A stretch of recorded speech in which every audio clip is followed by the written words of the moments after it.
Yes, good afternoon everyone. सगळ्यांचं स्वागत आहे सगळ्यांचं. And we are at the very next lesson of the geography. Okay, आपण geographyच्या म्हणजे भूगोलाच्या नेक्स्ट लेसन मध्ये आहोत. त्याच्यामध्ये आपण जाणून घेतो ह्युमन सेटलमेंट बद्दल. तर ह्युमन सेटलमेंट बद्दल आपल्याला लेसन्स आहे. त्याच्याच मिनिंग आहे मानवी वस्ती. तर मानवी वस्तीबद्दल आपण आता जाणून घेणार आहोत. Let's go. आणि मानवी वस्तीमध्ये काय काय आहे आणि कोणत्या कोणत्या गोष्टी आहेत ते आपण जॉग्रफीच्या दृष्टीने बघणार आहोत. ठीक आहे, जॉग्रफीच्या दृष्टीने आपण बघणार आहोत. बेसिकली आपण इतिहासामध्ये पाहिलेलंच आहे. We have seen already in history that the human basically learn about the farming and then slowly they settle themselves into the small village. म्हणजे काय मी म्हटलेलं आहे, म्हणजे मी असं म्हटलेलं आहे की आपण ऑलरेडी इतिहासामध्ये बघितलं की माणूस हा कसा हळूहळू म्हणजे एकदम प्राचीन माणूस जेव्हा तो मानव रूपामध्ये सॉरी माकड रूपामध्ये होता, त्याच्यानंतर वानर रूपामध्ये होता, त्याच्यानंतर हळूहळू जसा तो मानव रूपामध्ये यायला लागला तेव्हा तो शेतीच्या ज्या गोष्टी आहेत ते शिकायला लागला, शेती शिकायला लागला. आणि शेती शिकल्यामुळे हळूहळू छोटे छोटे गावं का होईना, परंतु त्याच्यामुळे तो वसायला लागला. छोट्या छोट्या गावं का होईना त्याच्यात तो वसायला लागला. आणि छोटे गावं वसून झाल्यानंतर तो नगरामध्ये म्हणजे त्यालाच आपण वस्तीमध्ये रूपांतर झालेला आपण बघितलं आहे.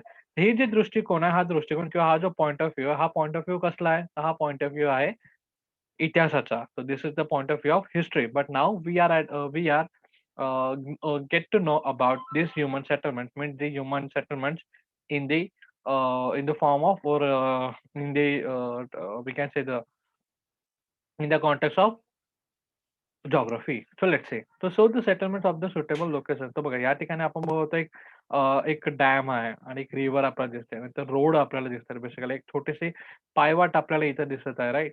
एक पायवाट आपल्याला दिसत आहे. प्लस आपल्याला पुन्हा इथं रोड्स वगैरे किंवा रेल्वे ट्रॅक असलेला आपण इथं बोलू शकतो. This can be called as the railway tracks. म्हणजे काय भले या ठिकाणी भले बघा या पिक्चरवर जर आपण बघितलं, या पिक्चरवर आपण बघितलं तर आपल्याला काय what we can observe. So we can observe this one thing even though the humans are not staying here. म्हणजे झाले माणूस इथे राहत नसेल, but still his existence is here. His existence is और we can say the human exist here. म्हणजे काय म्हणजे मी काय म्हटलं बघा, आपण जर या पिक्चरकडे बघितलं, फॉर सिम्पल या पिक्चरकडे बघितलं, आपल्याला एक धरण दिसतोय. धरणानंतर एक रोड दिसतोय.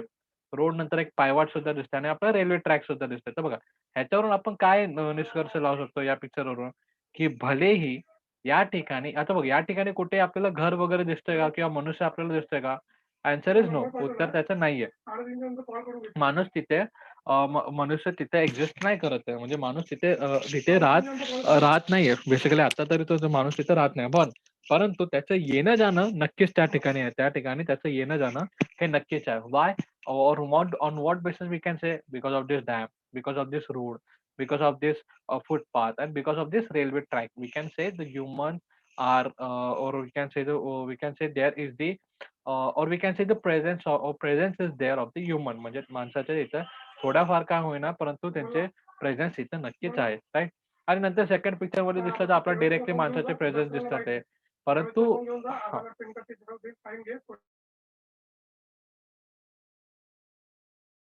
Yes. But what we can say but if we look at this second picture, आपण सेकंड पिक्चरमध्ये बघितला तर ह्याच्यामध्ये आपल्याला सिम्पली एवढंच गोष्ट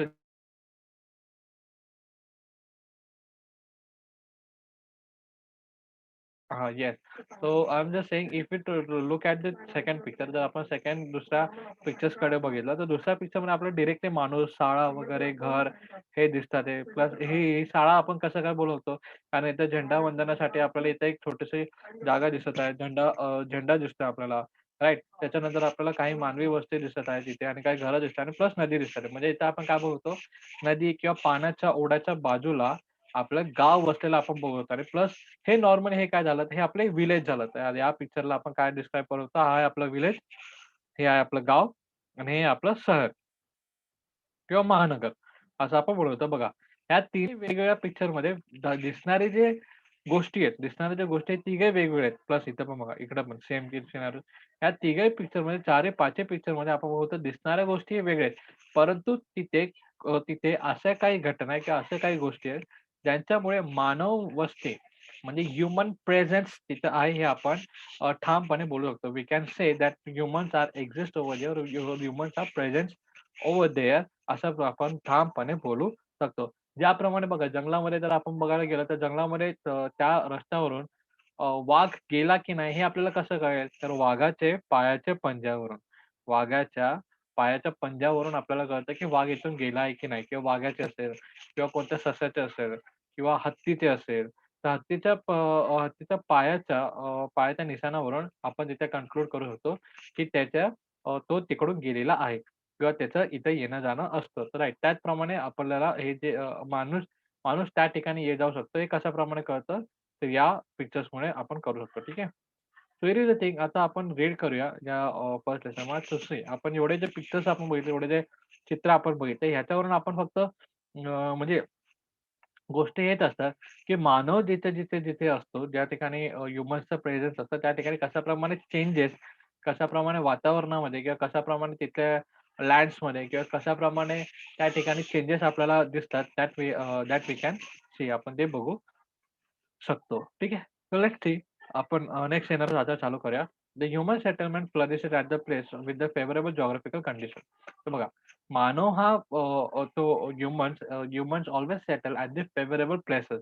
मीन्स व्हॉट? की आता मला सांगा, आपण मानव हा कुठे राहायला पसंत करेल? ज्या ठिकाणी चांगली शाळा, ज्या ठिकाणी पाणी, ज्या ठिकाणी चांगले अन्न किंवा ज्या ठिकाणी अन्न म्हणजे ज्या ठिकाणी शाळा, ज्या ठिकाणी अन्न, ज्या ठिकाणी पाणी, चांगलं पाणी हां. ज्या ठिकाणी कामकाज, ओके, कामकाज आपण बोलतो. ज्या ठिकाणी घरं, शुद्ध हवा वगैरे अशा ठिकाणी तो राहायला पसंत करेल का तो ज्या ठिकाणी म्हणजे झाडे वगैरे ओके. का अशा ठिकाणी तो राहायला पसंत करेल जिथं झाडे नाही, जिथं पाणी नाही, तिथं शाळा नाही, तिथं गाव नाही, तिथं लोकं नाही, वस्ती नाही, काहीच नाही. अशा ठिकाणी तो राहणं पसंत करेल का असं की या फर्स्ट वाल्या कंडिशनमध्ये? ऑब्व्हियसली कोणताही मानव असेल तो काय करेल फर्स्ट वाले जे कंडिशन आहे ज्याच्यामध्ये झाडे-झुडपे, पाणी वगैरे सगळं एक्झिस्ट करतं. म्हणजे सगळ्या गोष्टी तिथं अवेलेबल आहेत. इझिली आपल्याला भेटू शकतात, प्राप्त होऊ शकतात. त्या ठिकाणी तो जास्तीत जास्त राहत असतो. राइट? तर बघा हेच त्यांनी पहिल्या लाईनमध्ये त्याने हे सांगितलेलं आहे, की माणूस हा कधी पण अशा प्रकारच्या ठिकाणी राहतो, जिथे पाणी वगैरे म्हणजे available of water, conductive climate and fertilised land म्हणजे ज्या ठिकाणी त्याला शेती करता येईल, ज्या ठिकाणी त्याला जमीन प्राप्त होईल किंवा पाणी प्राप्त होईल आणि ज्या ठिकाणी तो चांगला वातावरण असेल, त्याच ठिकाणी माणूस आपल्याला दिसतो. की बघा म्हणजे त्याचं बेस्ट एक्झाम्पल आपण बघतो, वाळवंटामध्ये आपल्याला माणूस राहताना दिसतो का? Answer is no.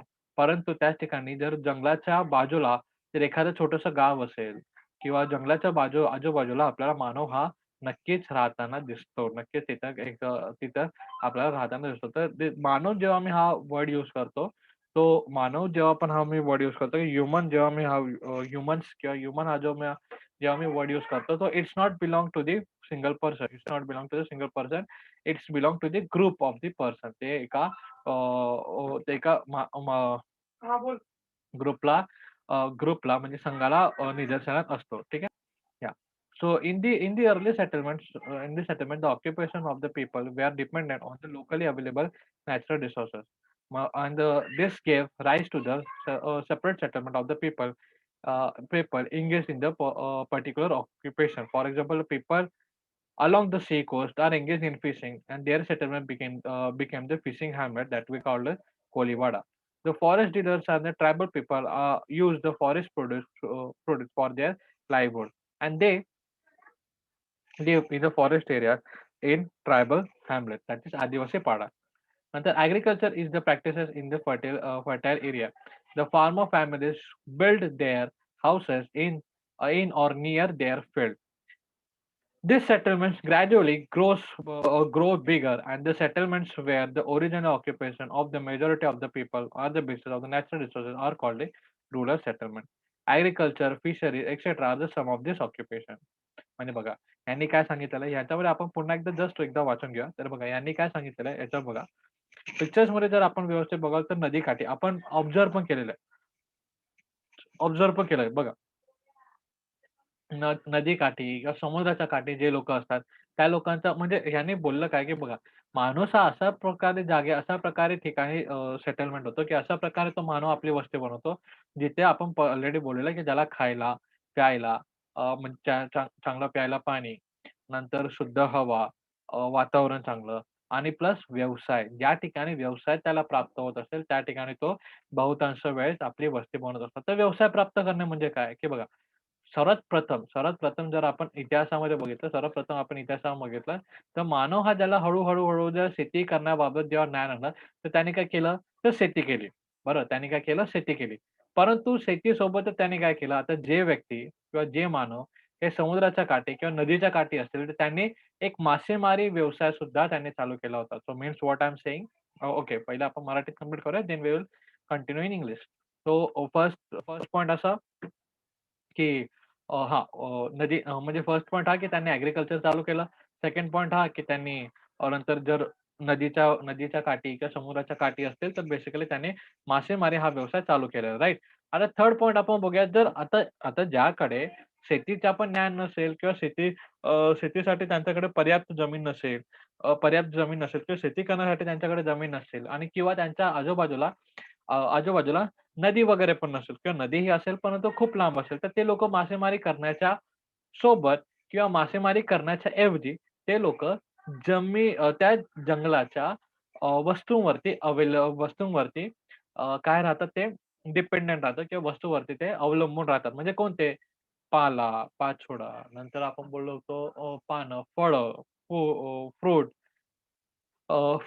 फळं आणि रूट्स म्हणजे मुळे किंवा लाकूड या गोष्टीवरती अशा प्रकारच्या गोष्टीवरती ते अवलंबून असतात. किंवा त्या लाकूड तोडी वगैरे अशा प्रकारचा ते व्यवसाय करत असतात. राइट. सो बेसिकली ह्याच्यामध्ये आपण काय बघू शकतो, तर बघा माणूस हा भले कोणत्याही कंडिशनमध्ये असेल, बघा मानव कुठेही राहू शकतो. परंतु त्याला व्यवसायाची गरज ही नक्कीच असते. मानव हा कुठेही राहू शकतो. Human can stay everywhere but he needs some business to feel or to feed himself म्हणजे तो स्वतःला जेवण करण्यासाठी. आता बघा, आता बेसिक बेसिक पॉइंट बघा, आपण जर काम केलं नाही, तर आपल्याला कोण अन्न देणार आहे का? Answer is no. जर आपण काही केलंच नाही, जर आपण काही कमाई केलीच नाही, तर आपल्याला कोण अन्न देईल का? तर आन्सर इज नो. कोणच देणार नाही. राइट. अन्न अन्न आपल्याला कोणच देणार नाही. बरोबर? आगे हम लोग देखते हैं. पुढे आपण काय बघूया, तर त्याचं सेम इज इट. भले तो कुठे राहील. बघा, कुठे राहील, परंतु कोणता ना कोणता छोटा-मोठा का होईना, परंतु तो व्यवसाय हा नक्की करेल. परंतु जर त्या व्यवसायामध्ये जर त्याचं पोट भरत असेल, तर तो तिथे राहील. परंतु जर करणाऱ्या व्यवसायामध्ये जर त्याचं स्वतःचं पोट भरत नसेल, तर तो व्यवसाय मुळीच करणार नाही. त्याचप्रमाणे इथं काय सांगण्यात आलेलं आहे, की बघा इथं आपण काय बघतो, जर समुद्राच्या आजूबाजूला, नदीच्या आजूबाजूला जे लोकं राहतात, ते बेसिकली जास्तीत जास्त आपण बघतो, की मासेमारी या व्यवसायामध्ये असतात. जर अ, जर जर जमीन ज्यांच्याकडे असेल आणि जे लोकं हे करू शकतात, शेती करू शकतात, तर जास्तीत जास्त शेती या व्यवसायामध्ये बिझी असतात. आणि जर त्याच्यानंतर जर आपण बघितलं, जे जंगलामध्ये राहत असतात, जे आदिवासी पाडा आपण बेसिकली म्हणतो, ते लोकं कशावर अवलंबून असतात? ते जास्तीत जास्त आपल्या उदरनिर्वाहासाठी जंगलावर डिपेंड असतात. So that is the same thing that we have said की the person who lives in the coastal areas, they depends on the fishing, and the person who have their field, they actually goes for the farming business, and the person or the people who uh, basically staying along with the jungle, so staying aside of the jungles, they basically depends on the or they depends on the jungles for their occupation or for their business. but बघा, मग ह्याच्यामुळे आपण basically काय बोलतो, की ह्यांच्या आपण सध्या तरी 3 वर्ग आपण बोलतोय. That is one is Koliwada, इथं मासेमारी होते. एक शेतकरी वर्ग जे शेती करतात आणि जे जंगलावरती अवलंबून असतात त्यांना आदिवासी पाडा असं म्हटलेलं आहे. राइट. सो बघा, म्हणजे मीन्स व्हॉट, की शेती, मासेमारी, खाणकाम इत्यादी वस्तीला okay. So this is the thing.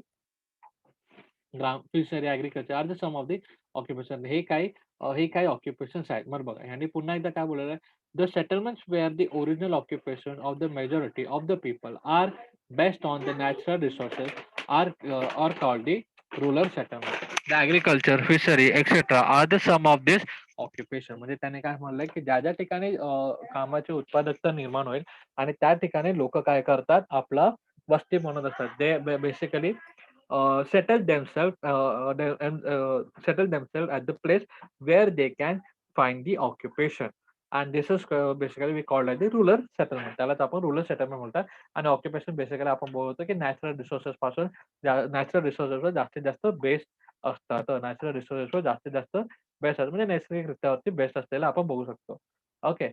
आता पुढचा पॉइंट काय, with the passage of time The other associate occupations are also developed gradually in this rural settlement. As a result, the people from surrounding area migrate and settle there, leading to the increase the rural population. Houses are built, different facilities are developed from growing population. Importance of secondary and tertiary occupation increases.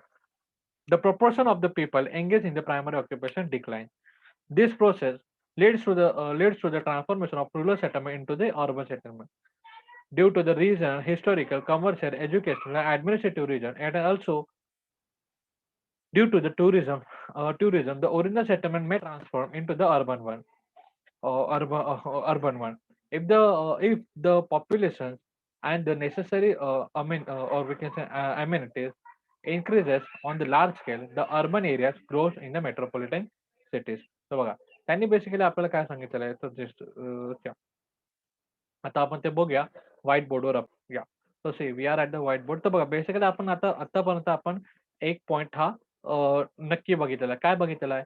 की natural resource म्हणजे नैसर्गिक साधन संपत्ती जिथे उपलब्ध आहेत, जेणेकरून त्यांच्या व्यवसायाला मदत होऊ शकते आणि जेणेकरून व्यवसाय म्हणजे काय? आता या ठिकाणी एक व्यवसाय हां, व्यवसायाला, ऑक्युपेशनला, कामकाजाला त्यांना मदत करेल, त्या ठिकाणी लोकं जास्तीत जास्त वस्ती करतात. बरं. हा एक पॉइंट आपला क्लिअर झाला. दुसरा पॉइंट असा, की आत्ता बघा जी वस्ती पहिले प्रथमतः छोटी असते, त्याच्यामध्ये जास्तीत जास्त लोकं काय करत असतात? आता समजा जर समुद्राच्या किनाऱ्याची वस्ती असेल, तर जास्तीत जास्त लोकं फिशिंगला गेली असते. म्हणजे काय मासेमारीला जातात. जर ते जंगलाच्या आजूबाजूला असते, तर जास्तीत जास्त लोकं एकतर शेतकरी असतील, नाहीतर मग जंगलामध्ये लाकूड तोडी कामकाजामध्ये ते बिझी असतील. आणि जर गावाकडची असेल, तर तिथले लोकं काय करतात? ते जास्तीत जास्त लोकं शेती करतात. अशा प्रकारे आपण 3 भाग बघितलेले राइट? आणि जर समजा एखाद्या ठिकाणी मायनिंग म्हणजे खदानाचं काम चालू असेल, तर खदानाच्या कामामध्ये सुद्धा लोकं जास्तीत जास्त बिझी असतात. त्याच्यामध्ये काय, हे जे छोटे-छोटे गाव आहेत, त्या छोट्या-छोट्या गावामध्ये जास्तीत जास्त लोकं हे कशामध्ये बिझी होऊन जातात? प्रायमरी म्हणजे काय प्राथमिक जो व्यवसाय ज्याला आपण म्हणतो प्रायमरी बिझनेसेस तर किंवा प्रायमरी ऑक्युपेशन त्याचं आपण म्हणतो, त्याच्यामध्ये बिझी असलेले आपण बघू शकतो. दिस इज द थिंग. सो फर्स्टमध्ये आपण फिशिंग बघूया. सेकंड ह्याच्यामध्ये फार्मिंग आणि ट्री कटिंग. दुसऱ्या ह्याच्यामध्ये फार्मिंग आपण तिसऱ्या ह्याच्यात फार्मिंग बघितलं आणि चौथ्या ह्याच्यात आपण मायनिंग बघितलेलं आहे. म्हणजे काय मासेमारी, शेती आणि लाकूड तोडी, पुन्हा एकदा शेती आणि दुसरं आपण बघितलेलं होतं खाणकाम. तर हे जे 4 बिझनेस आहेत त्याच्यामध्ये आपण प्रायमरी बघितलं राइट. परंतु आता होतं काय? आता लोकं बघा, आता आपण आपले आई-वडील असतील किंवा आजी-आजोबा असतील किंवा आपल्या आजूबाजूला जर आपण बघितलं, की कितीतरी बहुतांश लोकं जे असतात ते बाहेरून आलेले असतात. बाहेरून आलेले असतात म्हणजे काय? बघा आपल्याकडून नागपूरवरून येणारे लोकं, नाशिकवरून येणार होतं, यूपी, बिहारवरून येणारे लोकं, कर्नाटक, तामिळनाडू, केरळ या अशा वेगवेगळ्या राज्यामधून म्हणजे भारताच्या अनेक कोपऱ्यामधून येणारे लोकं आपल्या आजूबाजूला हे राहत असतात. राइट. ह्याच्यामुळे काय होतंय, तर आपला जो छोटासा प्रथमतः जो छोटासा गाव होता, ते लोकं हळू-हळू म्हणजे छोटासा गाव होता, तो हळू मोठा व्हायला लागला. का? कारण तिथे व्यापार नाही आपण काय बोलत होतो त्याला व्यवसाय. व्यवसायाची संधी आणि व्यवसाय आपल्याकडे जास्तीत जास्त उपलब्ध असल्या कारणाने लोकं आपल्याकडे म्हणजे आपल्या शहरामध्ये यायला लागले. आता फॉर एक्झाम्पल आपण मुंबईचं बघूया. तर मुंबईचं किंवा कल्याणचं आपण बघूया. तर बघा मुंबई हा कसा आहे, तर मोठा शहर आहे. त्याच्यामध्ये लोकांना जॉब वगैरे जास्तीत जास्त भेटतात. चांगल्या पगाराची नोकरी भेटते. लोकांना जर स्वतःचा जर काही बिझनेस करायचा असेल, कामकाज करायचं असेल, तर मुंबईमध्ये येऊन तो सक्सेसफुली रन करू शकतो. तर बघा ह्याच्यामुळे काय झालंय की मुंबईची जी जागा आहे, ती मुंबईमध्ये ऑलरेडी लोकं जास्त असल्या कारणाने बघा, मुंबईकडे ऑलरेडी लोकं जास्त असल्या कारणाने ऑलरेडी लोकं म्हणजे कोणते जास्त आहे? प्रथमतः मुंबईमध्ये कोण काम करत होते? तर सर्वप्रथम अ, सर अ, एका न्यूज स्लाईडमध्ये दाखवतो बघा. सर्वप्रथम मुंबईमध्ये जे लोकं राहत होते आणि जे लोकं काम करत होते, ते कोण होते? ते लोकं होते कोळी लोकं. बघा, मुंबई ही बेसिकली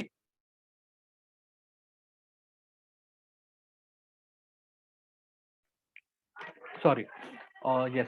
तर मुंबई ही बेसिकली आपण बघतो ह्याच्यामध्ये कोळी लोकं जास्तीत जास्त राहत होते. का? समुद्र किनारा, राइट? समुद्र किनारा असल्या कारणाने तिथे जास्तीत जास्त लोकं राहत होते, राइट? परंतु नंतर हळू बघायला गेलं, तर नंतर हळू बघायला लागलं, तिथं नवीन-नवीन कारखाने उभारण्यात आले. इंग्रजांमुळे आपण बघू तर नवीन-नवीन कारखाने उभारण्यात आले. नवीन-नवीन चांगले रस्ते बनले. चांगलं पाणी पिण्याची सोय तिथं उपलब्ध झाली. चांगला व्यवसाय, चांगलं राहन-सहन इथं वाढलं. यामुळे काय झालं, तर मुंबईसारख्या शहरामध्ये बा प पुरा भारत मधून प्रत्येक कोपऱ्यातलं म्हणजे ते भले ते सिक्कीम असो, भले ते दिल्ली असो किंवा खालचं आपलं चेन्नई असो, यूपी, बिहार असो किंवा गुजरात असो किंवा कोणतेही असो. या सगळ्या किंवा हैदराबाद वगैरे कोणत्याही म्हणजे पूर्ण भारतामधून भारतामधून बहुतांश व्यक्ती आपल्या मुंबईमध्ये आपल्याला आलेले आपण बघू शकतो. That this we can see आणि आपल्या आजूबाजूला पण कोण ना कोण दिसणारच. बघा भलेही नाही मुंबईमधले भलेही ते लोकं नाही असतील तरी आपल्या आजूबाजूला कोण सातारामधून आलेले आहे किंवा महाराष्ट्रातल्या कोणत्यातरी दुसऱ्या राज्यामधून आलेले लोकं सुद्धा आपण बघू शकतो, राइट? म्हणजे दुसऱ्या राज्यातून सुद्धा आलेले लोकं आपण बघू शकतो. ह्याच्यामुळे काय आपल्याला दिसतंय, की मुंबईमध्ये ज्याच्यामध्ये नोकरी-पाणी ह्याचं जे कामकाज जास्त असल्या कारणाने इथे लोकं जास्तीत जास्त येऊन सेटल झालेत. आता जास्तीत जास्त लोकं इथे येऊन सेटल झाले म्हणजे इथे येऊन राहायला लागले, तर सगळेच जण फिशिंग करतात असं आहे का? म्हणजे सगळेच लोकं मासेमारी करतात असं आहे का? Answer is no. सगळेच लोकं मासेमारी करतात असं काय नाही. असं ॲन्सर इज नो. तर मग ते लोकं काय करतात? तर ते लोकं 3 बिझनेसेसमध्ये डिव्हायडेड झालेले आहेत. तर 3 बिझनेसमध्ये डिव्हायडेड झाले आहेत. पहिल्याला आपण प्राथमिक म्हणजे प्रायमरी बिझनेस बोलतो. सेकंडरी म्हणजे द्वितीय श्रेणीचा बिझनेस आपण म्हणतो किंवा कामकाज म्हणतो आणि टर्शरी म्हणजे तृतीय श्रेणीचा आपण बिझनेस म्हणतो. हे काय प्राथमिक श्रेणीमध्ये काय येतात, तर शेतकरी, मासेमारी हे जे काही बिझनेस आहे किंवा हे जे ऑक्युपेशन किंवा हे जे कामगार आहे, जे प्रायमरी सेक्टरमध्ये येतात. म्हणजे जे निसर्गातून डायरेक्ट उत्पादन घेतात त्यांना आपण प्रायमरी किंवा प्राथमिक स्रोत असं म्हणतो किंवा प्राथमिक कार्य किंवा प्राथमिक व्यापार असं त्यांना म्हणतो. आता सेकंडरीमध्ये काय होतं, तर सेकंडरीमध्ये जर प्राथमिक माल आहे, तर ह्याच्यापासून काही नवीन वस्तू बनवण्याचा जे काही श्रेणी असतं म्हणजे कामकाज मॅन्युफॅक्चरिंग इंग्लिशमध्ये आपण त्याला मॅन्युफॅक्चरिंग बोलवतो आणि किंवा मराठीमध्ये आपण त्याला कारखान्यामध्ये नेऊन कारखानीकरण करून दुसरी वस्तू बनवण्याला आपण मॅन्युफॅक्चरिंग किंवा कारखानीकरण आपण जर बोललो तरी चालेल. तर तर हा एक शब्द आपण जर बोललो, तर तो कशामध्ये येतो सेकंडरी म्हणजे द्वितीय श्रेणीमध्ये राइट. आता ही जी बनलेली वस्तू आहे, ही मार्केटमध्ये विकण्यासाठी काही ना काही तर लागणारच. बरोबर. मार्केटमध्ये जर विकायचं असेल तर बाजारपेठ लागेल. मार्केटमध्ये जर ते सामान लागायचं असेल ट्रान्सपोर्ट लागेल. ट्रान्सपोर्ट म्हणजे काय? एक मार्केट लागेल आणि एक ट्रान्सपोर्ट म्हणजे वाहतुकीची गोष्टी लागेल. तर वाहतुकीच्या गोष्टी जे प्रोव्हाईड करतात ते असतात टर्शरी. त्यांनाच आपण काय म्हणतो तृतीय श्रेणीचे बिझनेसेस. तर ते सेवा देणारे असतात. ते लोकं काय असतात? सेवा देणारे. तर बघा, पुन्हा एकदा सांगतो, हे लोकं उत्पादन घेणारे, हे लोकं वस्तूवर प्रक्रिया करणारे आणि हे लोकं सेवा देणारे असतात. अशा प्रकारचे 3 टाइप्सचे बिझनेसेस आपण तिथे बघू शकतो. 3 टाइपचे बिझनेसेस आपण कोणत्याही नगरामध्ये आपण मुंबईमध्ये सुद्धा असे 3 टाइपचे बिझनेसेस आपण बघू शकतो. राइट. कोण शेती किंवा मासेमारी करणारे असतात. तर काही लोकं ते मासेमारी किंवा शेतीचं जे सामान आहे ते कंपनीला विकतात किंवा बाजारपेठामध्ये विकतात आणि त्याच्यातून विकण्यासाठी जे लागणारी जे सेवा वगैरे ते देणारे सुद्धा लोकं आपण बघू शकतो. तर दिस इज द थिंग. तर हे जे 3 बिझनेस आपण बघितले राइट.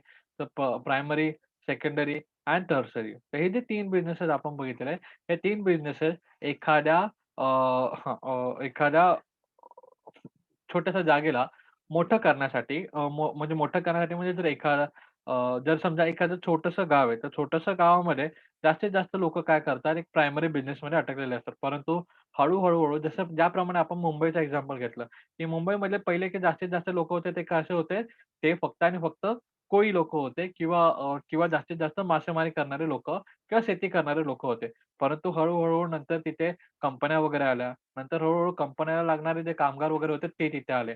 म्हणजे काय झालं, मुंबईची जी लोकसंख्या आहे ती वाढली. नंतर त्या लोकसंख्येला सेवा देणारी ते सेवा देण्यासाठी सेवा देण्यासाठी ज्या लोकांची गरज भासली ते सुद्धा तिथे आले. म्हणजे काय झालं मुंबईची लोकसंख्या ही पुन्हा एकदा वाढली. मग मुंबईची लोकसंख्या पुन्हा एकदा वाढून आपण बघतो, की आता आता किती अफाट आहे ते आपल्या सगळ्यांना माहिती आहे, right? So this is the thing म्हणजे काय एखाद्या महानगरामध्ये किंवा नगरामध्ये प्रायमरी, सेकंडरी आणि टर्शरी असे तिन्ही बिझनेस आपल्याला बघायला भेटतो. एखाद्या महानगरामध्ये किंवा नगरामध्ये, एखाद्या मोठ्या शहरामध्ये primary business, secondary business, tertiary business हे तिन्ही ऑक्युपेशन आपल्याला बघायला भेटतात. परंतु एखादं जर छोटंसं गाव असेल त्याच्यामध्ये आपल्याला एकतर प्रायमरी नाहीतर सेकंडरी ह्या दोघांपर्यंतच आपल्याला बिझनेसेस बघायला भेटतात. परंतु हे तिघही बिझनेस आपल्याला मोठ्या-मोठ्या व्यापारामध्ये दिसतात. परंतु मोठ्या शहरामध्ये दिसतात. परंतु मोठ्या शहरामध्ये अजून एक गोष्ट सुद्धा होते. काय? जर त्या मोठ्या शहराचं जर त्या सिटी ह्याचं अर्बनायझेशनमध्ये किंवा त्या ह्याचं मेट्रो सिटीजमध्ये म्हणजे मोठ्या शहरामध्ये म्हणजे महानगरामध्ये त्या नगराच्या छोट्याशा शहराच्या किंवा नगराचं जर महानगरामध्ये जर कन्व्हर्जन होत असेल किंवा महानगरामध्ये तो जर बदलत असेल, म्हणजे त्याचा अर्थ काय? मग महानगरामध्ये आता आपण मुंबईला काय म्हणतो? मुंबईला आपण महानगर असं म्हणतो. मुंबईला आपण महानगर असं म्हणतो. म्हणजेच काय होतं त्याच्यामध्ये? तर म्हणजे त्याच्यामध्ये हे होतंय, की मुंबईमधले जास्तीत जास्त लोकं हे सेकंडरी आणि टर्शरी या कामामध्ये म्हणजे द्वितीय द्वितीय व्यवसाय आणि तृतीय व्यवसाय या व्यवसायामध्ये जास्तीत जास्त एंगेज आहेत किंवा जास्तीत जास्त बिझी आहेत. परंतु ते लोकं म्हणजे बघा ना, आता जर आपण आजूबाजू जास्तीत म्हणजे कमीत कमी लोकं हे प्रायमरी ऑक्युपेशनमध्ये आहेत. म्हणजे बघा याचाच अर्थ आपण सिम्पली बोलतो, आपल्या आजूबाजूला किंवा आपले आई-वडील हे लोकं पण काय करणार असतील, एकतर ते कोणत्या कारखान्यामध्ये असतात, नाहीतर कोणत्यातरी सेवा देणाऱ्या संस्थेमध्ये असतात. म्हणजे समजा रेल्वे असेल किंवा कोण सरकारी शिक्षक असेल किंवा कोण आपण बोलू बँकमध्ये असेल. तर हे काय झालं, तर हे बेसिकली आपले सेवा देणारी गोष्ट आहे. म्हणजे ते आपल्याला आपलं जीवन सुखदायी होईल किंवा कोण बसमध्ये असेल किंवा पोस्ट ऑफिसमध्ये असेल. तर हे काय झाले, हे सेवा देणारे असतील. तर म्हणजे काय सेवा देणं म्हणजे आपलं जनजीवन सुखद व्हावे यासाठी ते काम करतात. आणि सेकंड लोकं कोण असेल, कोण कंपनीमध्ये असेल, जे एखादी गोष्ट बनवत असेल, भले ते आय-टी कंपनी असेल, आय-टी कंपनी पण बेसिकली सेवामध्येच येते. For some extent. परंतु काही प्रमाणात आपण त्याला मॅन्युफॅक्चरिंगमध्ये सुद्धा घेऊ शकतो. तर जर समजा आय-टी कंपनी असेल किंवा अ, प अ, घ पत्रे वगैरे बांधणारे म्हणजे पत्रे वगैरे बनवणारे, स्टील वगैरे, लोखंड वगैरे बनवणारे जे जे कंपन्या असतील किंवा एखादी कपडा वगैरे बनवणारे जे कंपनी असेल, ते आपल्याला बेसिकली सेकंडरी याच्यामध्ये ते काय करतात, जास्तीत जास्त उत्पादन बनवत असतात. परंतु परंतु महानगरामध्ये आपल्याला कमीत कमी लोकं शेतीमध्ये किंवा कमीत कमी लोकं मासेमारीमध्ये गुंतलेले आपल्याला बघू शकतो. So this is the thing they have said in this scenarios. Okay. I hope you guys understand. In case no तुम्हाला काही डाउट असेल तर तुम्ही विचारू शकता. In case if you have any doubt तुम्ही विचारू शकता. Do you have any doubt? In case no you guys can ask. तुम्हाला काही विचारायचं असेल तर तुम्ही विचारू शकता. ठीक आहे?